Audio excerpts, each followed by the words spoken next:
We are here to demand that the Florida Department of Environmental Protection and Governor DeSantis call the whole thing off. My name's Gil Smart. I'm Policy Director for Friends of the Everglades and Executive Director of VoteWater. We want to welcome everyone who's come out in the middle of a workday to show your support for our state parks. It's because of you, the people of Florida, who have stepped up. You're making a difference, but there's still a ton of work to do. I want to point out the fact that unlike what you may have heard about Jonathan Dickinson State Park, the idea to build golf there is not dead. The mysterious group connected to the proposal pulled out, but the golf courses are part of a proposed, quote, unit management plan amendment. FDEP said it would not move forward with the golf courses, but that proposed amendment is still online, has not changed. Until it does, we cannot rest easy. We need to kill this great outdoors initiative altogether in Jonathan Dickinson State Park and every other state park on the governor's hit list. Today we're going to hear from some local citizens who agree that FDEP and Governor DeSantis need to keep their hands off our state parks and call the whole thing off. First up, we're going to hear from Jessica Namath, an environmental and indigenous activist and board member of the Joe Namath Foundation.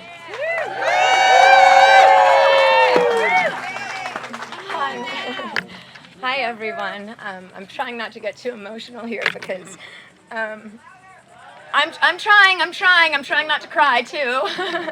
So I've lived on our federally protected, one of only 2 in the state of Florida, wild and scenic rivers almost my whole life, over 35 years. And I've been in Jonathan Dickinson State Park since I was a little girl, and I bring my 3 kids there. I've been horseback riding there, and I've seen all of the animals there, and I knew, again, I have friends in so many different groups. I knew that we would all feel the same way about this, so I was just trying to unite us all when I saw the proposal that was coming out here, because I know my community, our community, and I felt like everybody would be against this. So I thank you guys so much for proving me right to myself, you know.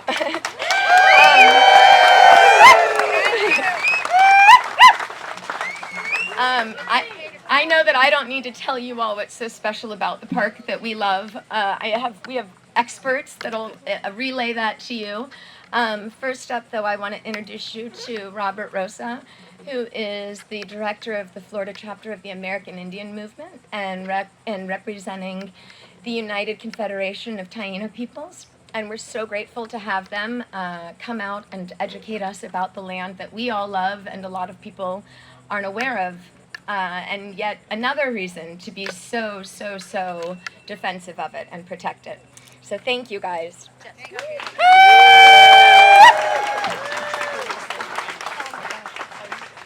Taigwe Tituno, Kenny Tatiano. I come to you today with a heavy heart. This has been going on for many years, and they come in, they desecrate graves. We all know that there's 37 alone archaeological sites on this land. We've been fighting Brickell, we've been fighting Anclote, we've been fighting many fights trying to preserve our history. Now, just because it doesn't have a tombstone doesn't mean it's not a burial. We are fighting this still to this day. 1978, we got our right to practice our own religion. There was a time, as my elder Betty says, that they would have to hide in the Everglades because people would come by and shoot at the Indians. And first of all, the name Indian came from Columbus, and it was Indios. So what does Indios mean? God's people. Because when he met the Taino people, my people, he saw how giving we were, how loving we were. And today, I want to express that to you all. And I want to make a plea to you to have this and help us stop the desecration of indigenous burials.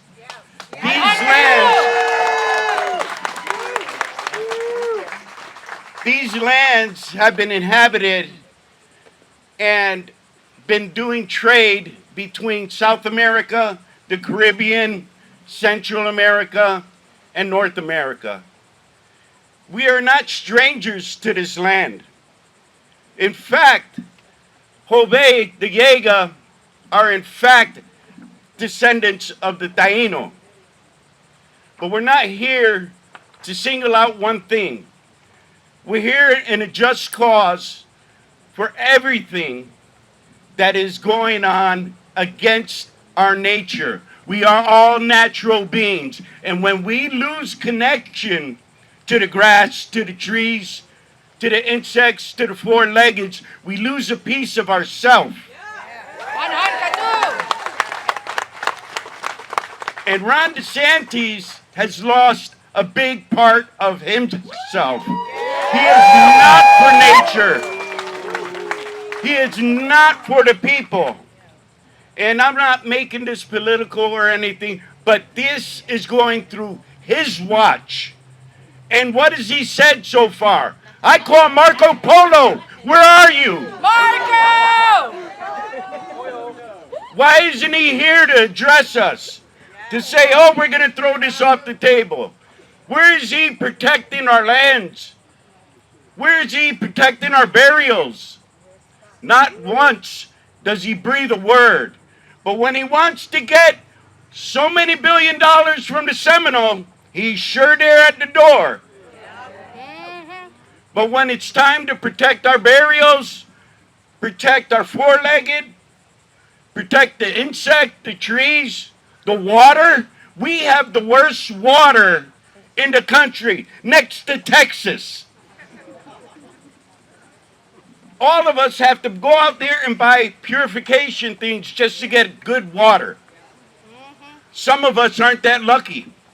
We got to drink the chlorinated water and whatever else it has in there. But this is about water. This is about life. This is about you. This is about all of us. And as long as we stand together, we are unstoppable.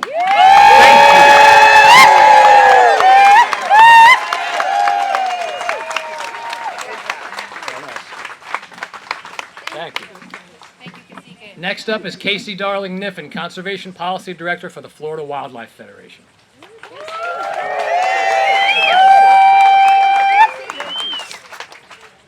Those are really powerful words. I am Casey Darling Kniffin, Conservation Policy Director for the Florida Wildlife Federation. I am so honored to be speaking and standing alongside all of you today. Together, as a united front, we are defending our beloved state parks. It is this unity that will lead us to victory. Our state parks and public lands are for the people of Florida. Let me ask you, do you all want golf courses, concrete courts, and resorts? This is your taxpayer-funded state parks. One more time so Tallahassee can hear you. Do you want this? No! I didn't think so. This initiative threatens the very thing we love about our parks, their wildness. These plans to exploit our parks must be scrubbed. We don't want golf courses here at Jonathan Dickinson, and we don't want these plans anywhere else in the state either. Let Tallahassee know that we demand to be heard for our parks and for our future.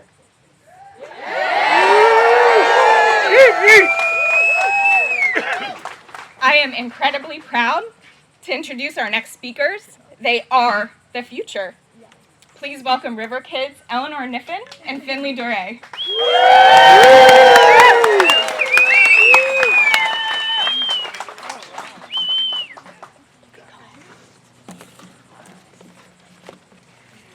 Hi, my name is Eleanor, and I'm 11 years old and a river kid. I've gone to many of the state parks, and I always love taking our little family road trips, and I hope to one day have seen all 175 of the Florida state parks. Yet, I'm afraid that dream may never come true. There are people who don't appreciate our state parks for what they really are, and instead want to turn them into golf courses, hotels, and pickleball courts, therefore destroying the beautiful habitat that I love so much and can't wait to explore. We can't let this happen. Please help save our state parks.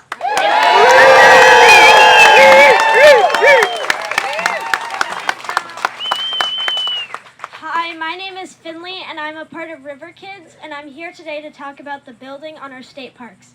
Many species of native and endangered animals call these parks home. If the building plans go through, their habitats will be destroyed, making their population decrease dramatically.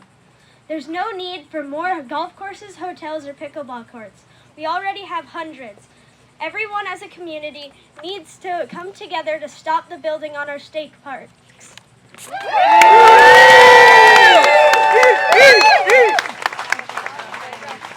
Great job, kids. Next up, we've got Edgar Stour, owner of South River Outfitters and an avid paddler.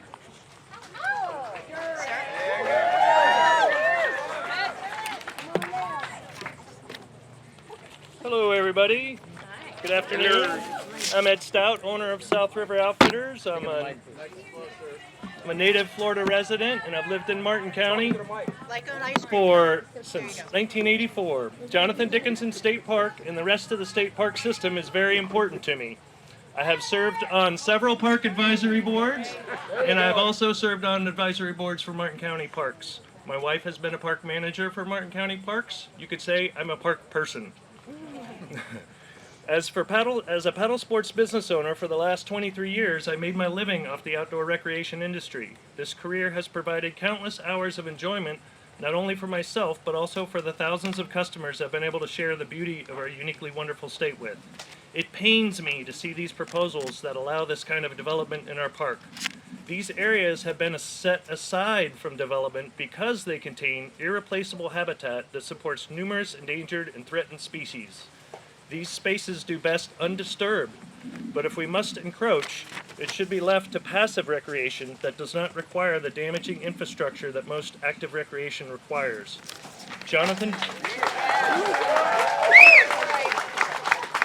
I applaud Jonathan Dickinson for promoting these activities. The Camp Murphy Bike Trail, where I can be found riding sometimes, has brought many more visitors to the park and is one great example. The bike trail, however, is in the proposed course footprint and will be lost if this goes through. And it appears, the emphasis on the word appears, that Jonathan Dickinson may have dodged this bullet at the moment, but we are not 100% sure. What we do know is the golf course developer has withdrawn their plans. However, golf course developers are one thing Florida does not have a shortage of. If the governor wishes, he may find another developer. We are not out of the woods concerning the other 8 parks either. Most of these projects are in coastal areas where we need to restrict development even more. The rising ocean and the stronger storms that we've been experiencing will have greater consequences if we develop our coastlines and our beaches. Each of these parks contain priceless, special, and endangered habitats, plants, and wildlife. We must pressure the governor to end this proposal now. Thank you.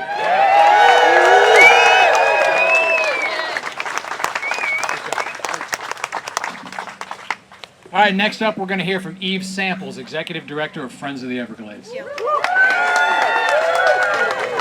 Good afternoon. I'm a lot shorter than Ed and Gil. How's everybody doing in the heat out there? All right. In Stuart, we know a thing or two about fighting for our nature and fighting for clean water, so thank you for showing up today.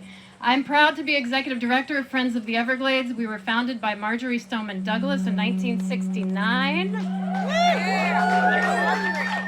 That's Marjorie's ghost.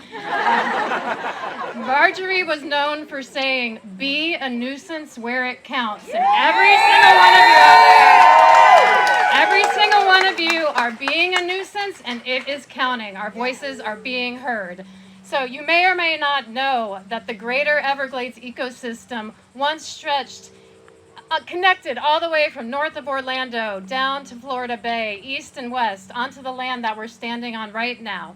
And 3 of the 9 state parks that are vulnerable to this awful plan sit in the greater Everglades ecosystem. Jonathan Dickinson, home to the wild and scenic Loxahatchee River, and some scrub habitat that is so rare it's actually considered globally endangered. 2 other parks sit in the greater Everglades. Alita River State Park in North Miami, not far from where I grew up. Beautiful mangrove forest connected to Biscayne Bay. In fact, I'm told they had a protest out in the rain down in Miami today, and we stand with them. We stand with all our And the other park in the greater Everglades ecosystem is the Mizell-Johnson State Park. This is the last stretch of undeveloped coast, undeveloped beach in Broward County. Imagine going to a beach in Broward County and not seeing a building. That's what we're fighting for today. So the highest and best use for these parks is not golf courses. It is not pavement for pickleball courts. It is not, certainly not, handing out political favors. The highest and best use for these parks is protecting the nature that is disappearing at an alarming rate across Florida. We fight these battles every day at Friends of the Everglades. Irresponsible development proposals that are outside the urban development boundary, state agencies and state leaders that will not stand up and protect our environment as they're supposed to. This time, though, the people have spoken loudly. All of you have spoken loudly. We have been heard, but we are not done. We cannot rest easy until Governor DeSantis kills all 9 of these parks' proposals. So,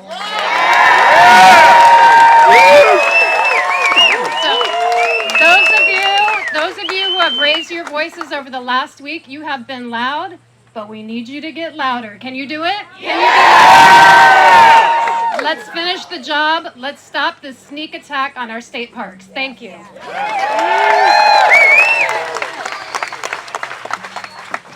Next up, I'd like to introduce Benji Studt, conservation biologist with over 2 decades of experience working to further conservation of natural resources in wild Florida.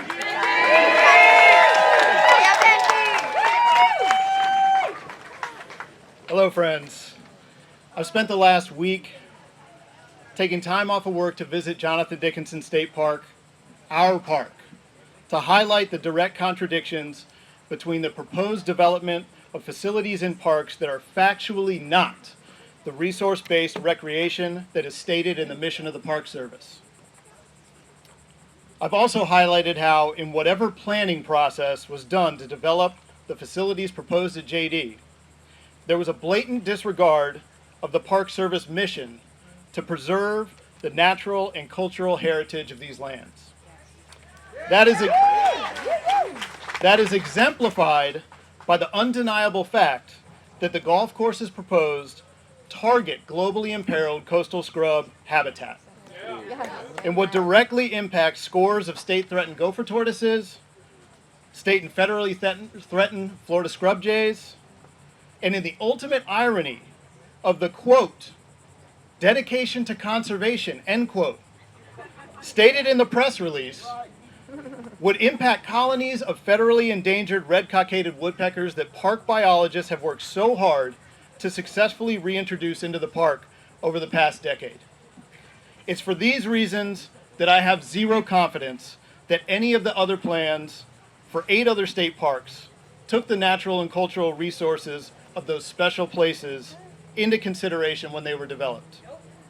That is why today, I want to invite every elected official in this great state to join me in asking the governor to rescind all of these proposed amendments.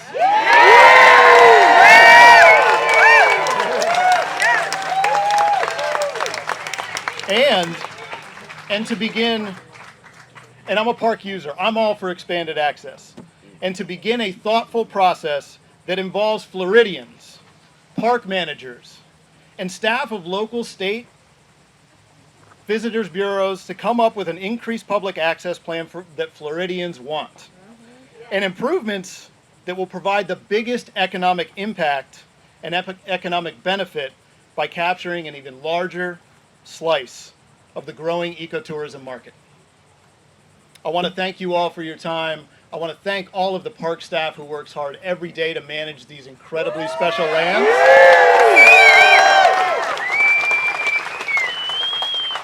I want to thank you for your voice and your advocacy for wild Florida, and for fighting to maintain that legacy for generations to come. Let's go!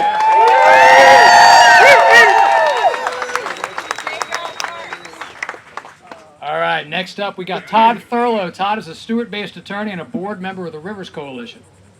Thanks, Todd. They asked me to speak to give a little local perspective. I guess you could consider me a local. My office is a couple blocks that way. I live on the other side of this bridge, and I was born in the building behind us, on the river, Martin Memorial Hospital. I've lived here, other than college, I've lived here my entire life. And a lot of us locals from my era return to this area because of the quality of life that it offers. We want to raise our children here. And we're blessed with the fact that our grandparents, the people of my grandfather's generation, that's when my family came here, had the foresight to see Camp Murphy available from the federal government and convinced the United States to convey that to the state of Florida to hold it in trust for the people of Florida. It's stated in statute. It is the policy of this state. Citizens of this state shall be assured public ownership of natural areas for the purpose of maintaining this state's unique natural resources. So, I guess it was last Tuesday, one of my high school buddies from Martin County High School, Gavin, I hope you're here, Gavin, sent me a 3-word text. And what was it? Is this real? That's all he said. Todd, is this real? Because I can't imagine anything that would be further from what you would want to put in a state park that was set aside for the people. This came out of our Office of Park Planning. We should have had a meeting here today. I want a meeting here today. And it's not over. Those plans are still up there, and there's a meeting on the 27th. And I think that needs to be scrubbed for the scrub jay. I like that. So I hope there's not a meeting on the 27th, because I can't imagine under what possible scenario a golf course would fit into Jonathan Dickinson State Park.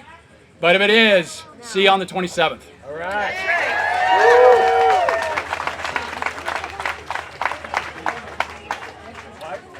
Now please welcome Rudy Rubina of Real Deal Bikes. Rudy's a former professional cyclist turned bike shop owner and original Jonathan Dickinson mountain bike instructor.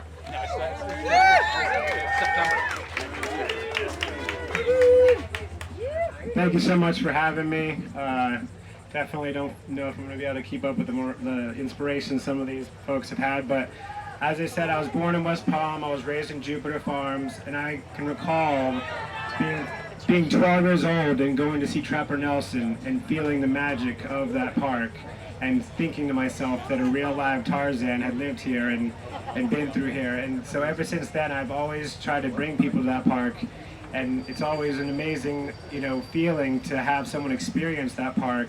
And so moving forward, it's been a pleasure for me to, be one of the original mountain bike instructors on the trail and show people like what mountain biking can be like. So of course, all the key points have been hit. I'm so thankful for all of you to be here. I believe that it's possible there could be other parks that we don't know about that could be in danger. So I ask for you to try to stay with us. Don't let yourself lose interest in this topic. It might be a much longer fight than you think, and it may be a larger scale project than we actually realize at this moment. But I love you all, and I hope we all can ride soon.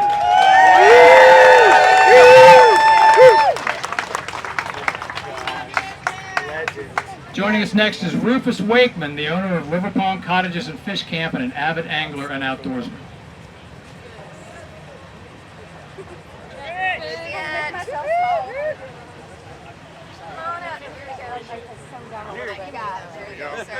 Hey, can I get you to hold that? I was on Channel 7. I was on PTV. Can you believe this is even a thing? Yeah!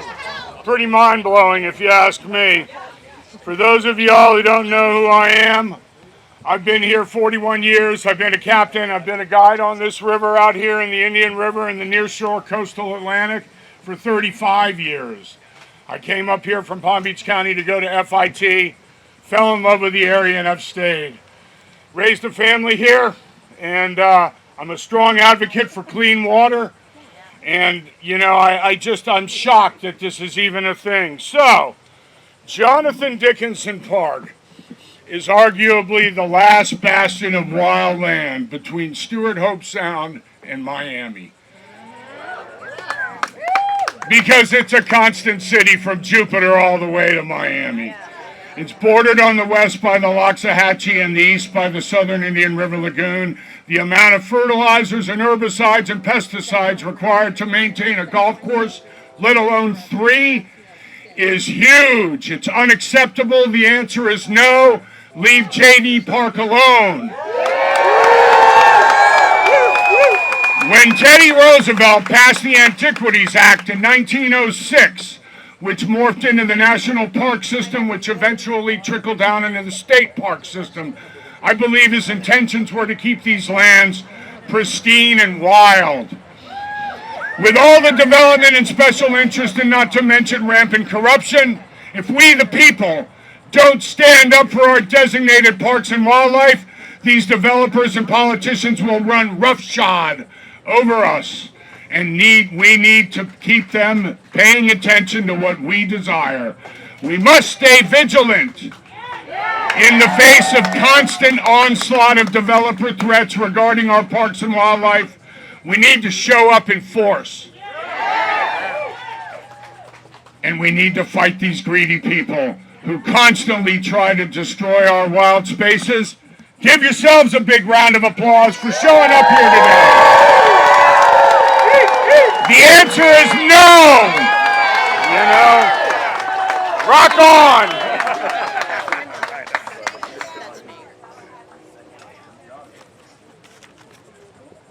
The answer is no.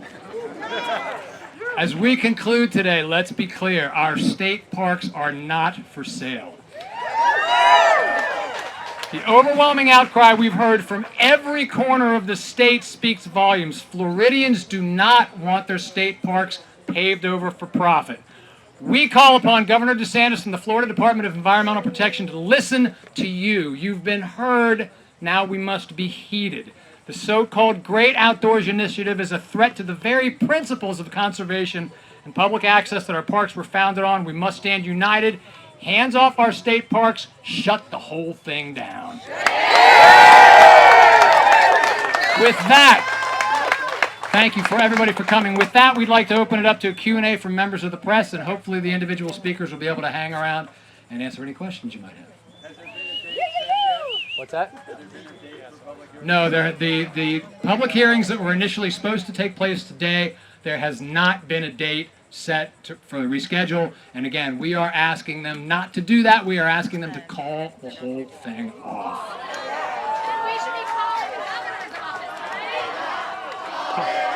Call it off! Call it off! Call it